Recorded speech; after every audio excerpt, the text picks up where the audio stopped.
Let's talk about grip a little bit. When we say grip, we don't mean a gripping action like you're squeezing a lemon. This is a firearm, it's not a fruit, and we're not trying to squeeze juice out of it. You don't need to squeeze it tightly. I like to use the analogy of a greased egg. You want to squeeze it tight enough that it doesn't pop out of your hand, but not so tight that you break the shell. So with the strong hand, you want the pistol to be centered in the web between your thumb and your forefinger.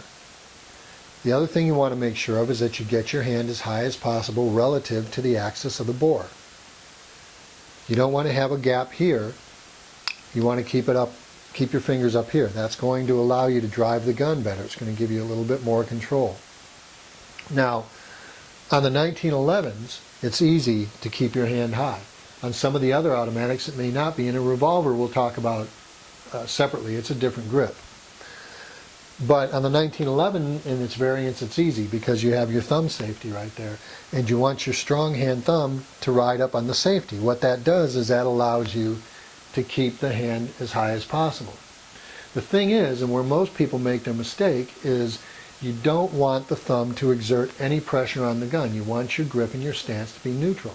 So the thumb just needs to rest there. A lot of people will put pressure on it and that affects it. Or they'll do that with the weak hand thumb, which we'll talk about in a second. So the idea is just to leave it there and let it sit and not exert any force on the gun. So from the weak side, it looks like this. Now your weak hand fits in the area that's left open by the strong hand.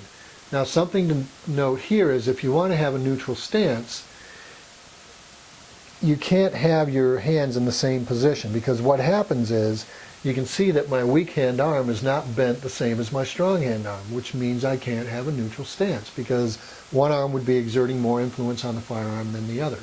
So what you need to do is you need to rotate your weak hand wrist forward. And what that does is when the gun's extended, that neutralizes my stance.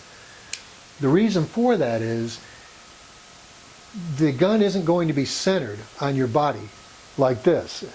It's centered over your dominant eye. So in order to get neutrality, you have to rotate that weak hand thumb forward. That's what allows your arms to be bent the same amount and takes the tension out of your stance. That's why you rotate that thumb. Now the key point with the weak hand thumb, just like the strong hand thumb, is that it just rests there. You don't want to exert any undue influence on the gun. You don't want to push it to the left, push it to the right, push up or down. So the thumb just rests there, like that.